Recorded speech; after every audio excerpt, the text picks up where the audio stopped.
All right. So, welcome. This is one of the many sessions that you have been subjected to before the beginning of this semester, and we look forward to having you in our school. My name is Professor Shivangi Chandel. I mean, I don't have a professor in my name, so my name is Shivangi Chandel. I am your professor in of game theory, mathematics, and yeah, whatever basically whatever microeconomics subject or whatever my topic in microeconomics will be thrown at me. So as of now, my specialization is in game applied game theory. You can say I work on auctions. I It's a theoretical work involving math. I don't work with data. Uh, I do a lot of simulations, which is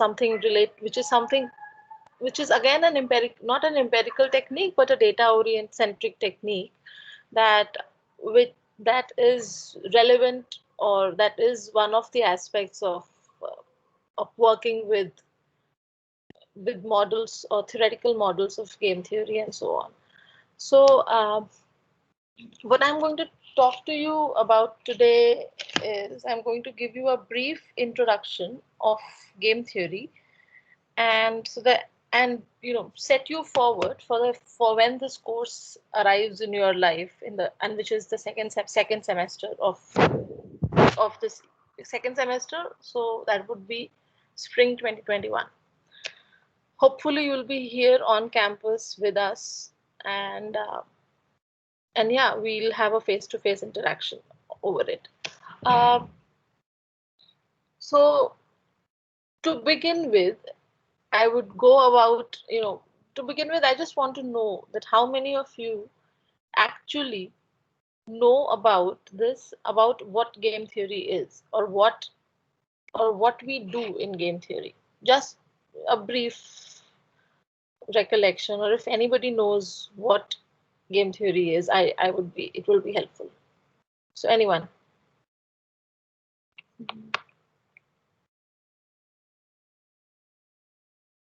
Ma'am, game theory is the theory saying that if two parties are there, then if one decreases the cost of selling, like for example, if they're selling if they're selling a commodity, then if they lower their cost, then it's going to lead to the mutual loss of revenue, ma'am. Could you repeat that again? Agastya, right? Yes, ma'am. Yeah. Could Ma'am, you I was saying that if there are two parties selling the same commodity repeat? at the same price initially, if one party lowers their cost to increase their revenue, then both parties will eventually it'll lead to both parties loss of total revenue, ma'am. What do you mean by lowering the cost of production, or No, cost? ma'am. What? Cost of the commodity at the market. So, for example, the selling price of the commodity. Price. You want to say price. So we have a different connotation for price and cost. So when you're talking about cost of the commodity, say at what money or what level it is priced at. Now you are giving me a situation in which something is happening or leading, or you can say something, your actions are a consequence of your opponent's actions, right? This is what you're trying to say, that if what you eventually end up doing in your production process not only just concern you as a firm, but also concerns the other firm, right? What Yes, other ma'am. firms actions are, that's what you're saying. Otherwise there is no way your revenues will decline, Normally, yeah. right?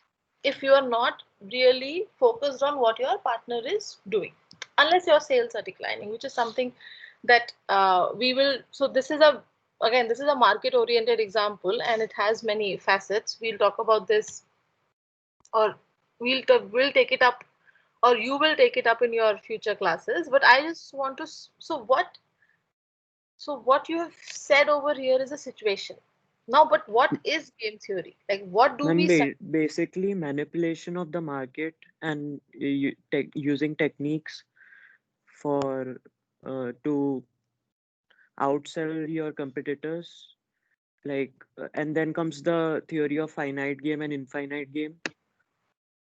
So, what do you mean by manipulation of markets? See, again, okay, so I am a stickler for language, huh? So I'm getting what you are trying to say, but at the same time, you have to really think that, when I'm think about these two words, game and theory, like and not about situations, like, so you have ample situations, and this is the beauty of this subject, by the way.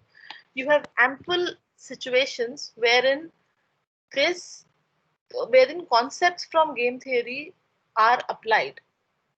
So, ma'am, the Enough core concepts. source is to beat your competitors, which are the other players in the market.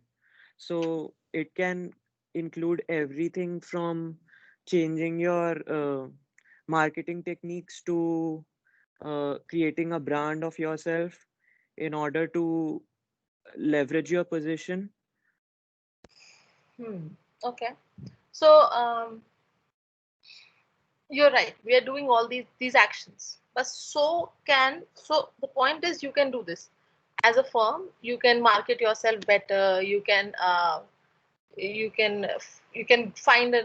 find finance yourself better. You can you know invest in research and technology and try to reduce the cost of production. You can do everything. You can use advertising to sell your good. What makes you think that the other firm won't be doing the same thing? Ma'am, again, that comes we can outfinance the competitors sometimes if we are big enough, So what and are you trying to do? certainly Yes, so what are you trying to do here? You're trying to bankrupt the other party. No, not bankrupt. You're trying to So the point is, you don't have to bankrupt the other party to win a game. You're trying to do your best against your competitors under a certain set of rules. Yes. Who spoke, by the way? Revati, right? Yes, ma'am. Yes. So what you're trying to do here is, and forget about whether you want to beat your opponent or you not, or whether you don't beat your opponent. The idea of game theory is the idea of strategy. How do you strategize for a best outcome for yourself? Now, strategizing for a best outcome for yourself can also sometimes mean that you have to beat your opponent to strategize. Sometimes it can mean that you have to work with with that opponent so that you can get your best interest. So the idea over here is not just you know sabotaging others or manipulating others. The idea is, if you have incentives, if you can profit by manipulating others, you will manipulate. Economic theory tells you, or game theory tells you, that I will choose that action. If you can economically do better by sabotaging somebody else's project, you will choose that action. And this is Ma'am, what, but yeah. wouldn't working alongside your opponents be collusion? um, in market situations, some situations, yes, it is called collusion, because it's something. So when you are setting price of a commodity, colluding, or formulating a cartel or colluding amongst yourself to set a price is against the law, right? But that doesn't mean, my point is, see, as a game theorist, please know this, that you are not focusing about the right and the wrongs. You're focusing about the actions of the players. So I am saying, the point is, players want to collude in a situation, or a cartel is formed because there are economic incentives. So that is why the regulation has been put in place, right? Because if a cartel is formed, the prices a good can be charged at will be kept at a higher level than what you as a consumer can afford, may possibly, right? So because of this, in this reason itself, there'll be a regulation asking you to not form cartels. But why are you forming cartels? Is what we are asking here.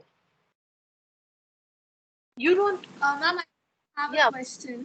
Yeah. If we are forming that, won't it increase the price and discourage the consumers to purchase the product? Like, won't the demand fall for the product if the prices are increased? No. So the thing is over here is when we talk about cartels, think of a we talk about essentially talk about a monopoly. So if you have say 10 players selling, and this is something which is very common in the cement industry, and you will see that I think about 3 4 years ago there were there was legal action taken against cement, the top five cement companies. So because what you do over here is the point is you hold it. This is all about market share. So you hold say about 70% of the market share, right? 70 80% of the market share. The point is if you decide and if you have get a price deciding power as well along with the market share, then consumers have no option but to choose your price. So think Right. of it as when see if there is competition, you guys are people firms are competing against each other, and then accordingly prices competitive pricing is seen or visualized in a market.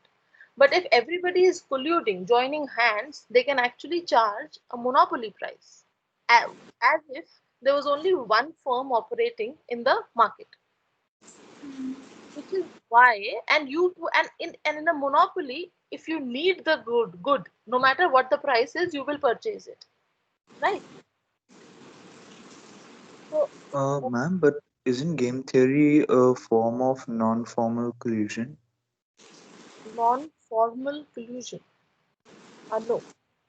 No, we do, players do fight with each other a lot more of time. See, the point is that and that something that you will see in your courses is you will what I before we even begin the understanding of what game theory is, what you'll see in your courses is that is non-cooperative game theory, wherein you don't the situations that you will be considering are exactly those situations where players are better off by not cooperating with each other. So that is some so the what the game theory essentially the subject has been divided into two sections. One is non-cooperative game theory and the other is cooperative game theory. Now the collusion, cartel formation, um, all these concepts are part of cooperative game theory, right? So where the situation is such wherein suppose you are the only you five there are five players who hold the production of coal, and coal is a necessity for many for maybe electric plants for small households and so on and so forth. So then what do? If you have you essentially have a you all five players have a monopoly over coal production.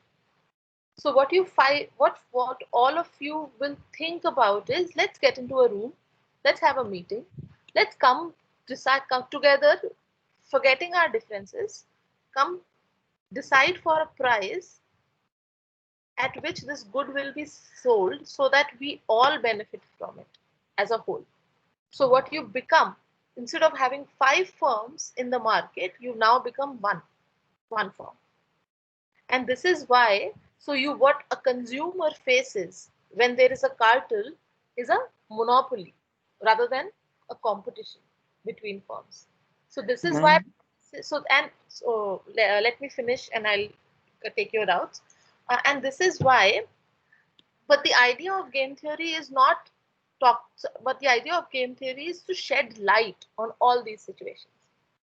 all these situations, whether there is cooperation, whether there is non-cooperation. Sometimes non-cooperation is a bad outcome in some games, but the economic incentives or the situation is such where two players can't get together with each other. So imagine like you're writing a group assignment. You there are three people who are or there are two people who are writing a group assignment together. Do you think fighting or non-cooperation is better beneficial over there or cooperation? It's a question. Like, think about it. It's a situation where if you cooperate with with your friend who in our game theoretic language is your opponent, you are better off. So there, so getting, and this is why under the understanding of game theory is slowly and subtly developed in students in or or in our and we or you can say it is important that we slowly develop that understanding because we understand how economic incentives work and in what direction my actions will lead. So you become a very conscious chooser. You don't say, I don't know, and then I will just toss a coin and then do it. Even if you toss a coin, that also is a conscious decision, whether what action you want to choose. Yes, Yashwardhan, you had a question. Or you had Ma'am, a but even in the non-cooperation game theory, we have seen cardinal formations. Like for the current example of taking in Geo undercut all the competitors. We had 6 telecom operators. Now we have essentially two, one's nearly bankrupt. Now the remaining two are practically colluding for the prices. पिछली बार भी तो मना किया था sorry, what? Ma'am, and the remaining two competitors are practically colluding. So okay, So it was a non-cooperative. Uh, I am so again talking about concepts, Yashwardhan. The point is if you are understand and this is what game theory does. This is मैं the हर बार बनाती हर बार मना करती हूँ लेकिन आप मना करती this is और मैं what हर बार करती हूँ हर बार भी आप बनाती हैं who मैंने is मना I करो am चलो sorry, I'll have to mute this person who is आधा slice yeah. So yes, I mean you're right. I mean in a way this is possible. In a way, I'm not saying that a game will not have non-cooperative and cooperative elements together. But the point is, uh, I'm talking about the broader frameworks. Over here, a game can start off as by. So this is what exactly I talked about. Like the cement production, or you can say the coal producing companies. They were all actually players in the market trying to compete compete with each other. But then you figure out a strategy which can give you a better outcome, wherein for them it is collusion.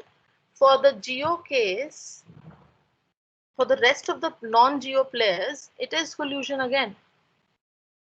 So the idea over here is no, you see collusion happening only when private players are economically incentivized to collude. I'm not talking about nepotism here. I'm not talking about social structure of the society. I'm just talking about economic incentives.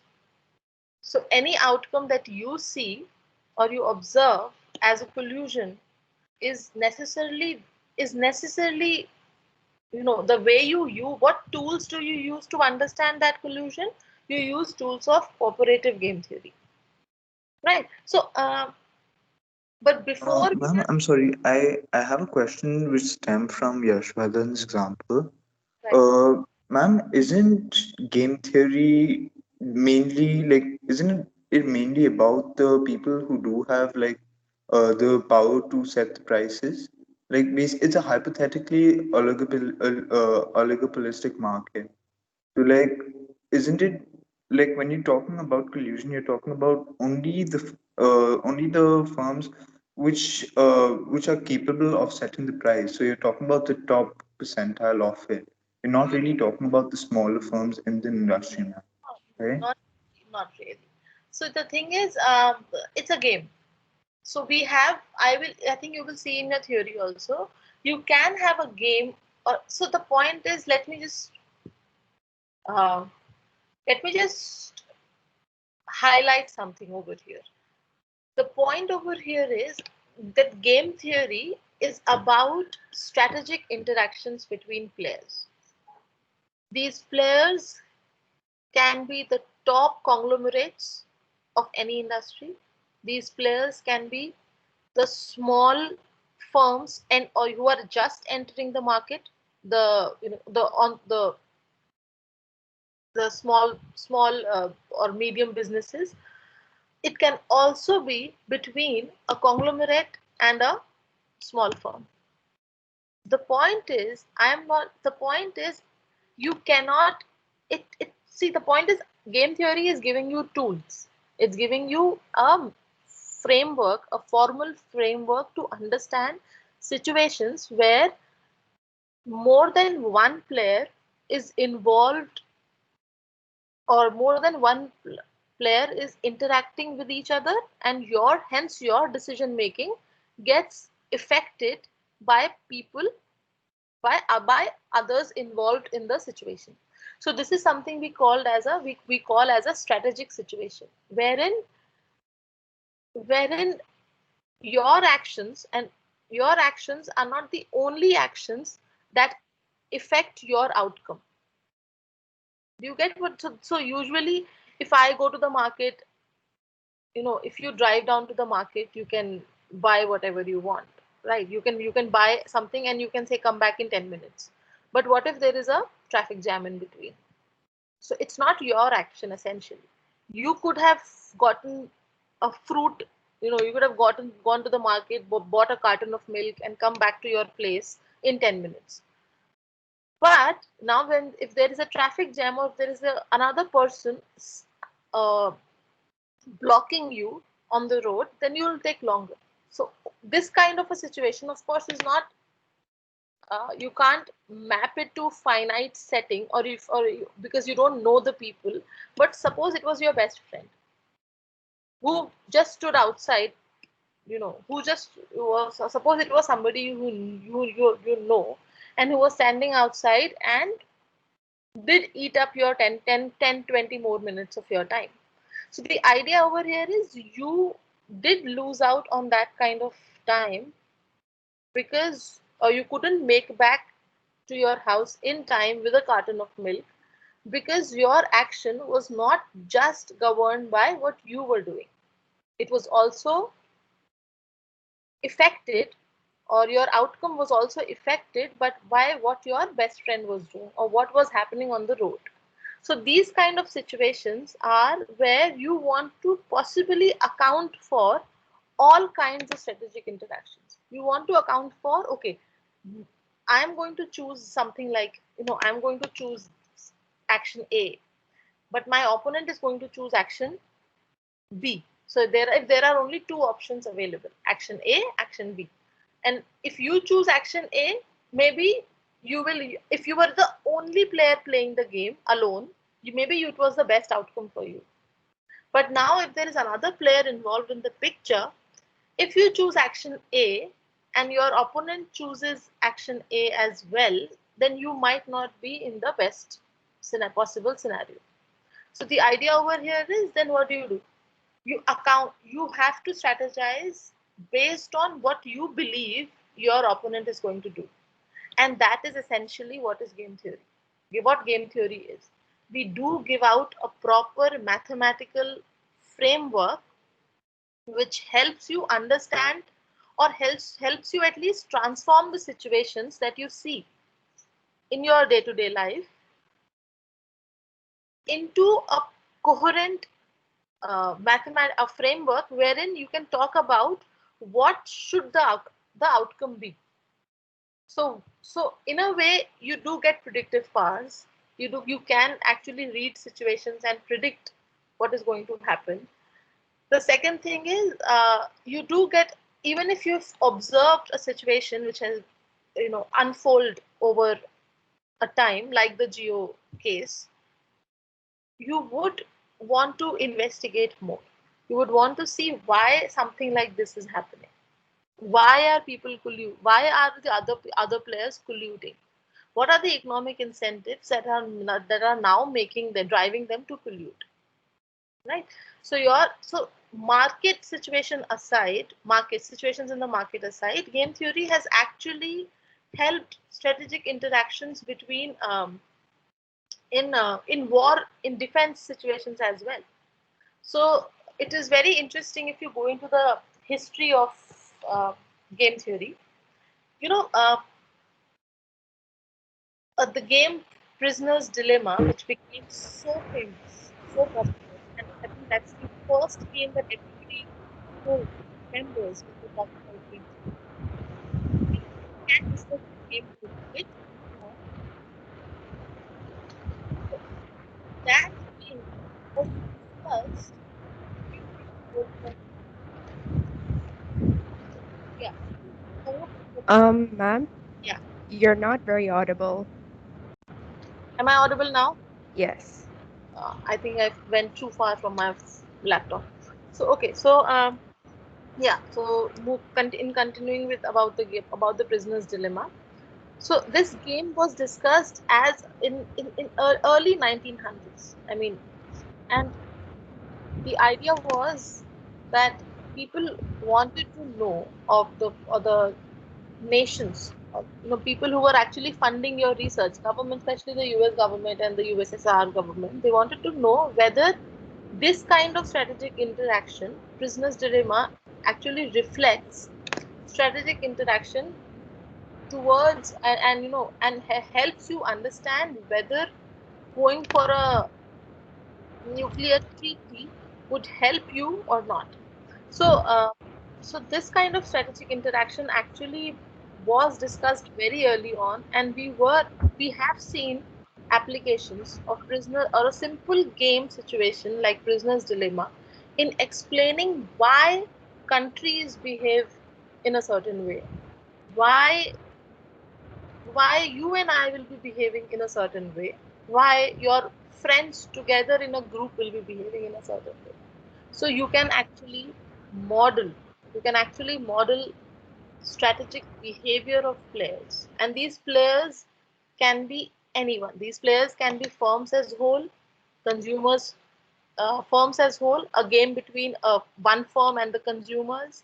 It can be a game between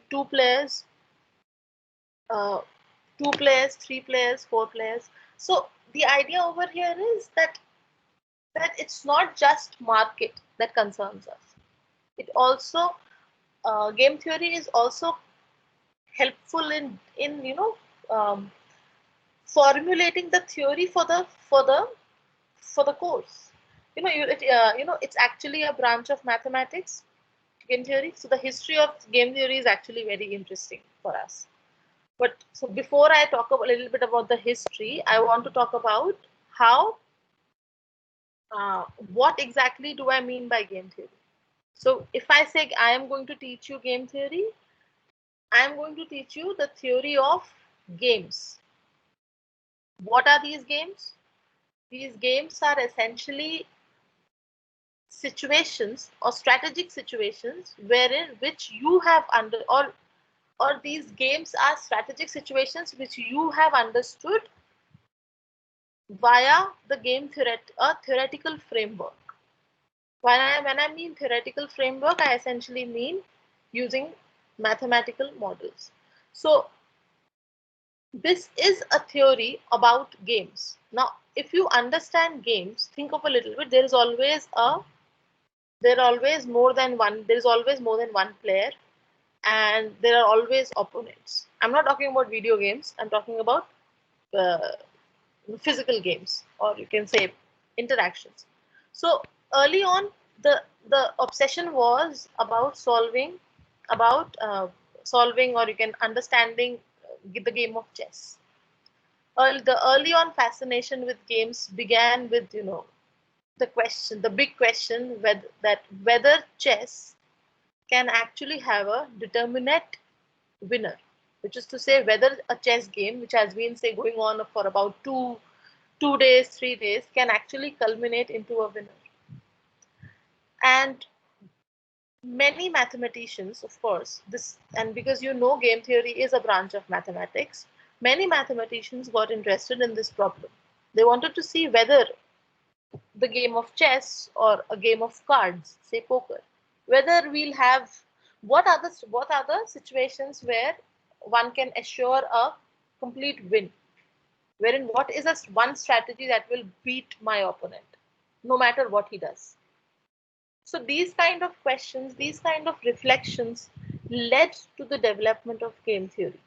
And it is a theory which is predominant, which is a part of mathematics. So there were many mathematicians working on it.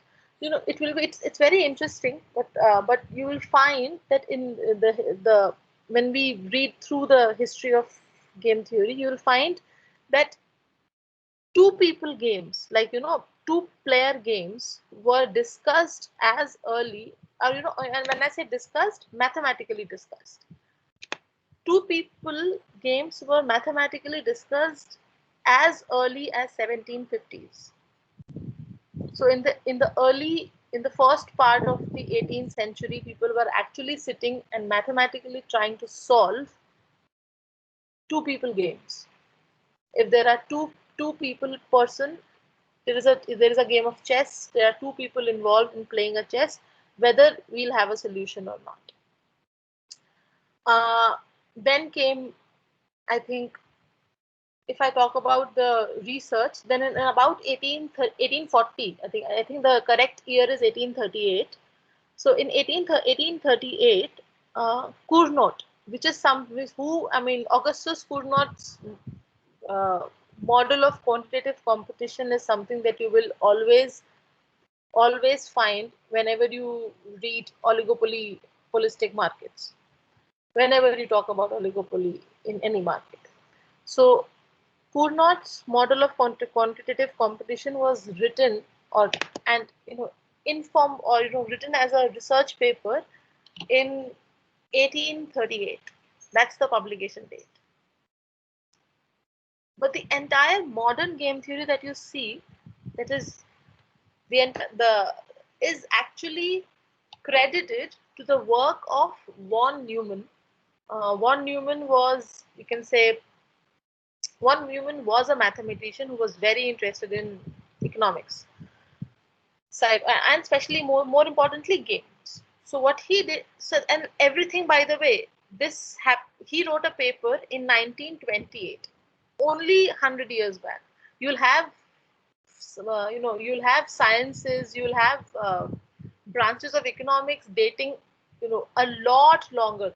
You'll be reading theories which are very, very old, but not in the case of game theory. Game theory is just like the application of game theory in economics is not very low. We're not very early on. What didn't happen very early on. It is still relatively new compared to the rest of the field. So in 1928, I think, 1928, von Neumann wrote a paper about games and economic behavior. Like, how can you link these two things together? So, of course, the paper was revolutionary. It revolutionized the field of economics, which actually was, and it became so popular that in 1944, imagine, not even about 70 years, 70 years before, like not even that late, just 70 years before us, we had a 1944, he wrote the seminal book of a theory of games and economic behavior. And this book was jointly written by Neumann with Morgenstern. So these are the game theorists' names that I'm citing right now. What is relevant for you is to understand that the history of this subject is not very long. It's not, but the application has been phenomenal. the contributions of game theorists have been acknowledged or appreciated by the Nobel Prize Peace no, sorry, not Peace no, Nobel Prize in Economics Committee by for about, like, I think 11 times out of 51. And 11 is a big number, trust me, because it's, I think, up till to 2014, game theory was the field where the maximum Nobel Prize in Economics went to. I think after 2014 the curve has changed, so now the maximum is for macroeconomics, but still game theory is in competition, and the work that has been thoroughly recognized by committees, by peers, is what led us to appreciate or truly appreciate the benefit, or the benefit of using this branch of mathematics and applying it to economics. So so this application was very interesting, which is something that you should remember, that game theory, after all, is a branch of mathematics. It has been borrowed. So it has been borrowed by economists, and not just borrowed, embraced. It has been embraced by economists. So after von Neumann and Morgenstern's book in 1944, everybody was talking about how game theory can be used to understand economic situations. Everybody. And then came Nash equilibrium. So John Nash, I don't know if everybody has seen the movie A Beautiful Mind. Of course, the movie doesn't do justice to the book A Beautiful Mind, and of course, the book doesn't do a lot of justice to John Nash's life. But John Nash was a mathematician. He's a very famous mathematician who died recently, and he's a mathematician who in his dissertation gave a dissertation, and he wrote his dissertation, by the way, PhD dissertation, in 1950s. So about 1950, so this concept is about only 70 years old, imagine. So in 1950s, he gave a concept of Nash equilibrium, and which, by the way, his math supervisor, said was a very trivial thing, very trivial, and which is actually a biggest insult any mathematician can get in his life, that his work or his contribution is called trivial or not of great importance, something, and not, which essentially means that it's not great. But the way it revolutionized economics is remarkable. So the point is, so Nash equilibrium, or John Nash, who was a mathematician, and his much more celebrated work is not Nash equilibrium. Like, that's what my point is. But Nash equilibrium has been instrumental in our understanding of economics. The way we understand any economic situation where more than one player is involved. And trust me, if you think about your life, you're never alone. Like, the simple going to the market and buying a piece of buying a carton of milk or a piece of fruit. I mean, there are so many factors into the process involved. So you're never really alone in the situation to be like, okay, I can do what I want, and that will assure me the best outcome. You can do what you want, and you are doing what you want, but you have to account for everybody who is involved in the situation. And the way you account for is taught by game theory, is taught in the subject game theory. So I think we only have 15 minutes left before the session ends. So I'll take up more questions if you have for me.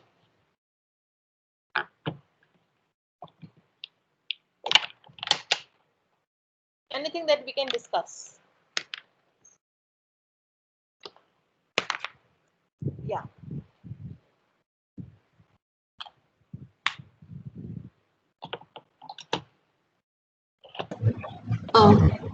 Good morning, ma'am. Good morning.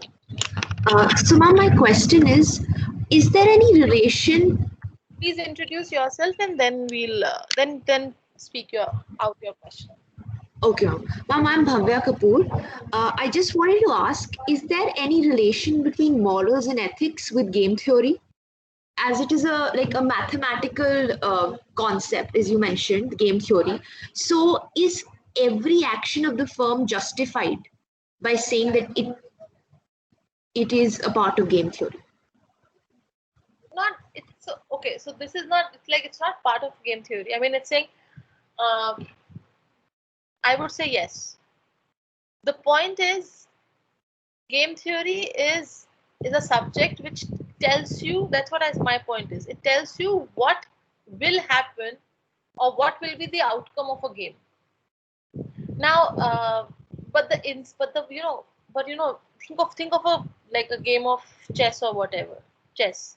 There are two players involved in a game, and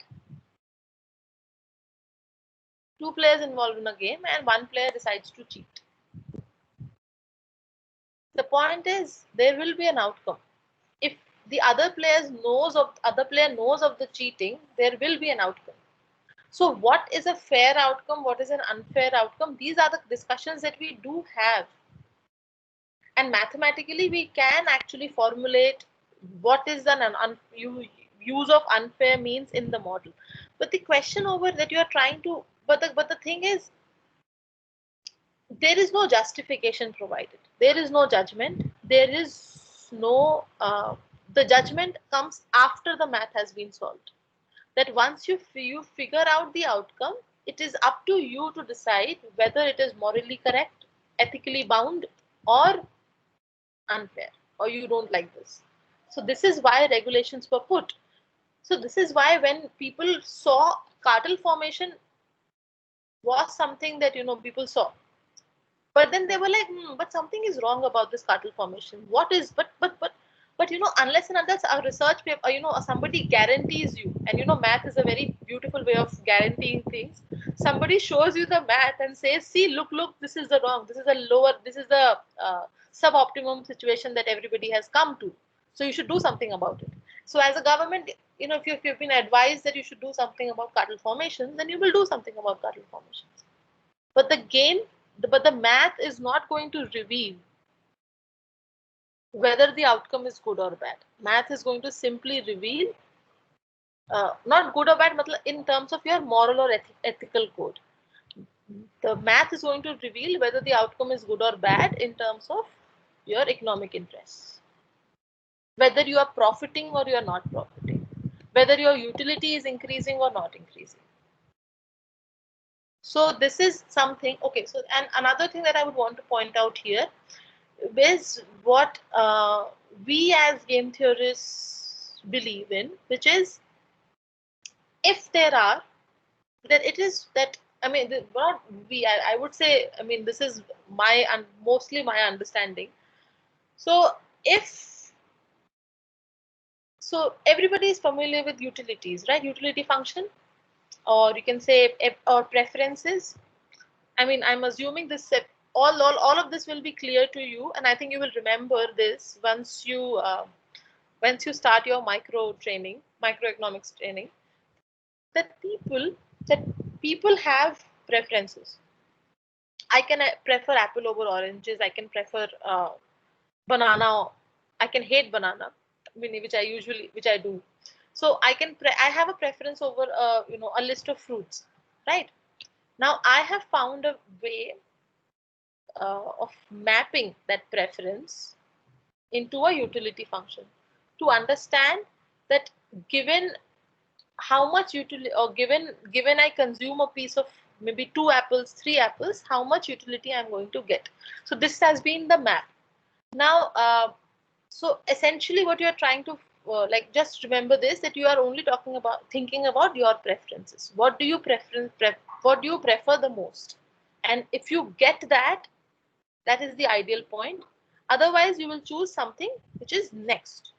So you will have a most preferred and a least preferred, right? That kind of a spectrum.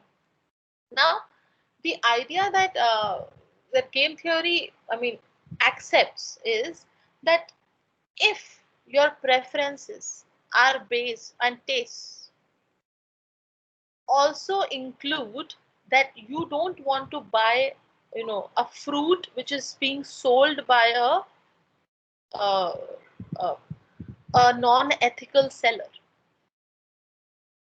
Do you see what I'm saying here? Like I go to a shop, I have an option of going to a shop of apple, a shop of banana, a shop of orange, and so on and so on. Like every shop is separately set, and every vendor is separate is different. Now, if I have the option of doing so, and I also include a moral code in my preference, saying that I have a preference over fruits, but I also have a preference of going to a vendor who is most ethical.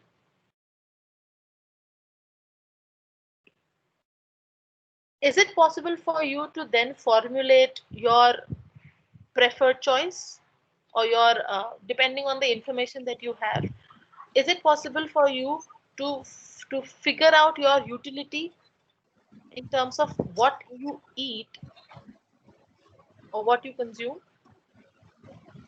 It will definitely become more complicated, but if possible, we may even keep that ethical concept in mind, but Suppose it may oppose our preferences. Like it that's okay. may. Suppose it's not complicated. Suppose you know that the guy who's selling the apple is my favorite fruit. The guy who's selling the apple is the most corrupt. And the guy who's selling my next preference is, say, oranges. My second, I mean, after apples, I like oranges. So if I like oranges, and I know that for a fact that the vendor who's selling oranges is the least corrupt, is the least corrupt person, right? So my preference over here, if I just look at the way, if I just provide a think logically, if I just take a linear weightage, I'll just say I prefer, even though I prefer apples over oranges, I value corruption more. See, I value not being corrupt or being ethical more, and hence I am going to choose the second vendor. So the point over here is, as long as you can, the point I'm trying to make is, game theory is taking the utility that you have and working with it. The moral code and the ethic codes can be applied to get to that utility level. So this is an exercise that you do one step before, right? Done. Once you are in the game theoretical framework, whatever payoffs, whatever utility function, whatever preferences that you have, what you have, captured, are the preferences according to which we will decide your best outcome. But it's up to you to have a preference where you involve moral conduct or not.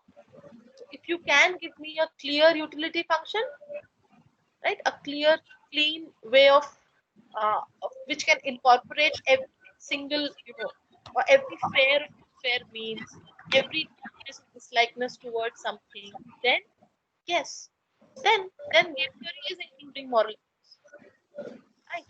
So it is something that, and this is something which is mathematically becomes complex, which is why we just look at economic interests, why all the models are talking about economic interests, because when you talk about multifaceted attributes like moral interest, ethical interest, and economical interest, you have a more complicated math.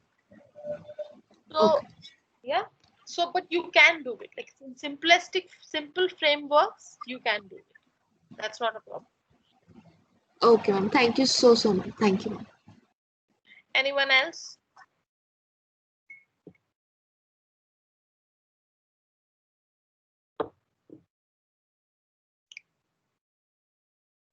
No questions. Please don't be discouraged by whatever game theory we have talked over here.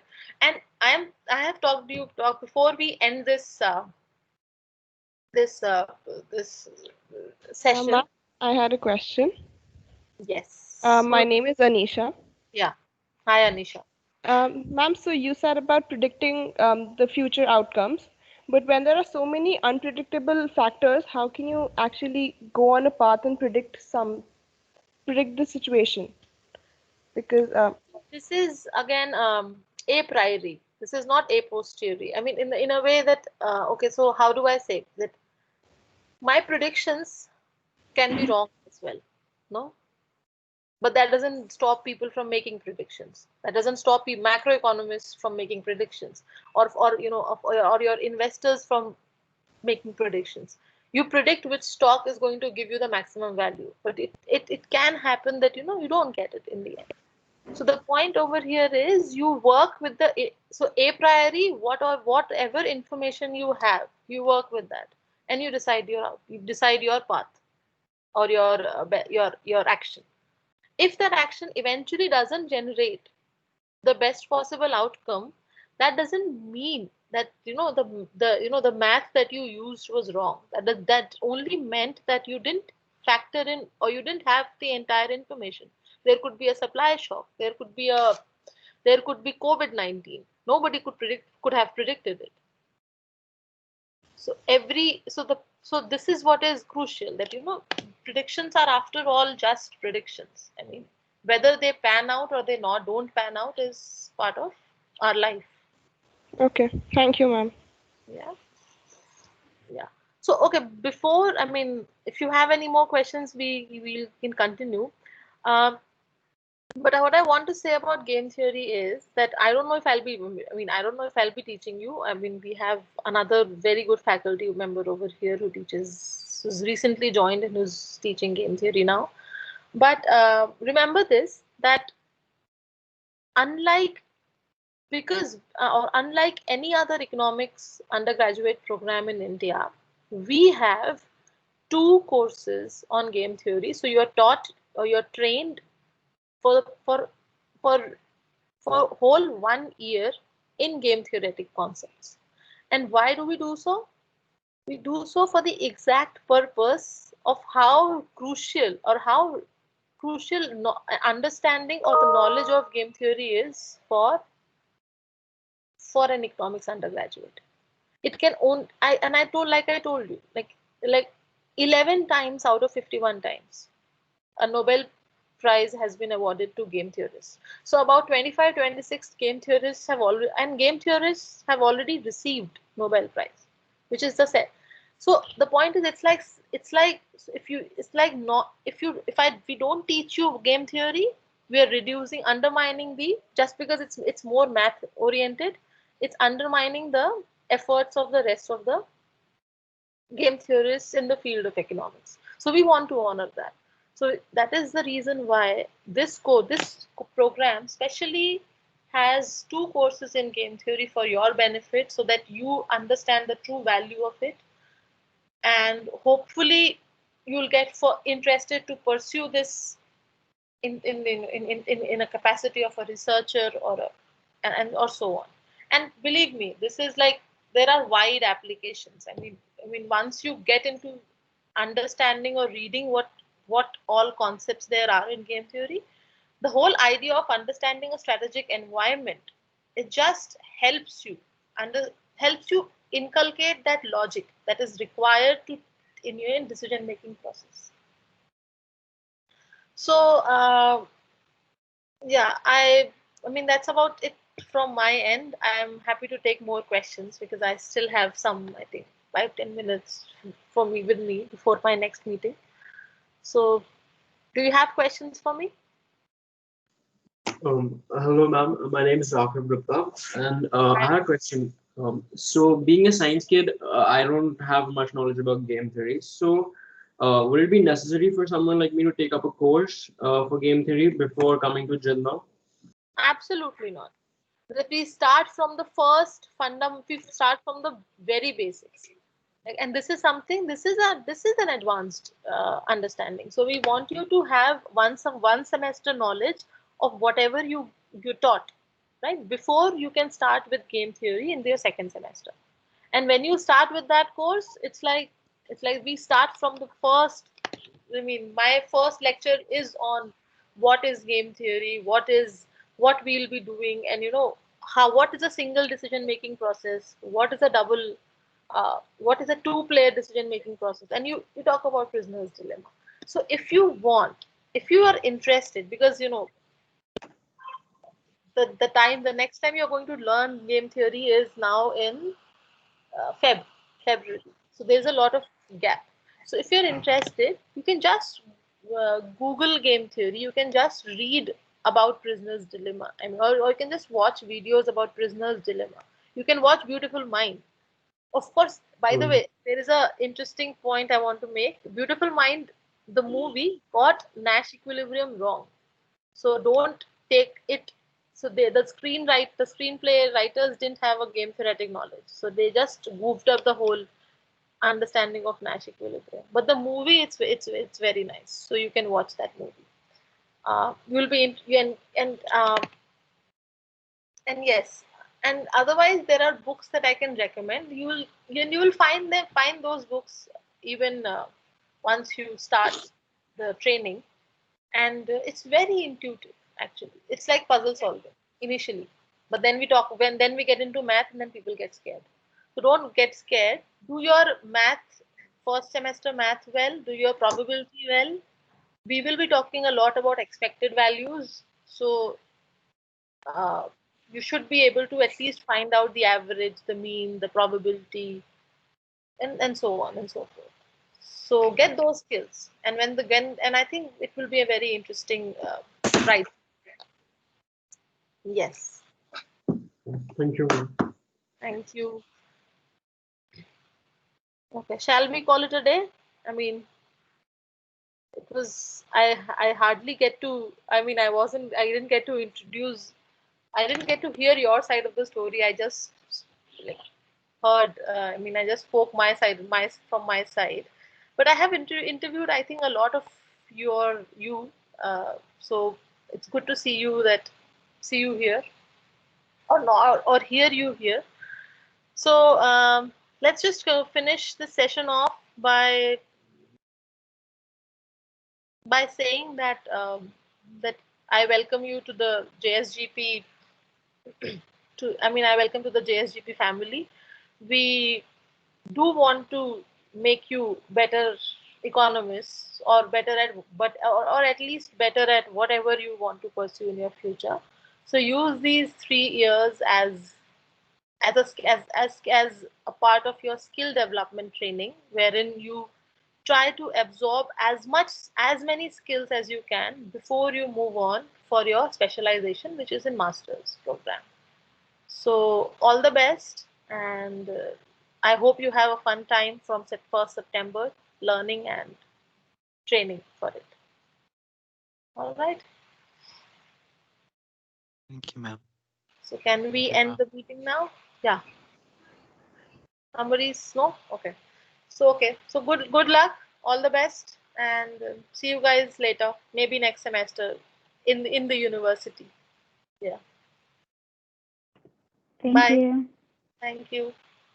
Thank you, ma'am. Thank you, Mum. Thank you, ma'am. Thank you, ma'am. Thank you, mom.